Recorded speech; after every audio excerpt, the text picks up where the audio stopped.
पण आपल्या बुद्ध शासनात अशी काही रत्ने आहेत जी आपल्याला केवळ मानसिक बळच देत नाहीत, तर आपल्या सभोवताली एक संरक्षणात्मक ऊर्जा निर्माण करतात. आज आपण ऐकणार आहोत आटा नाट्य आणि मोर परित्राण यांचा एकत्रित महापाठ.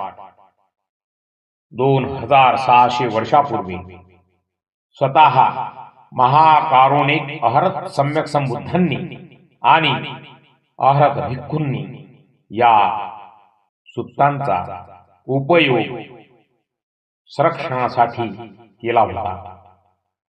मूर्परित्त हे बोधिसत्वांच्या त्या काळातील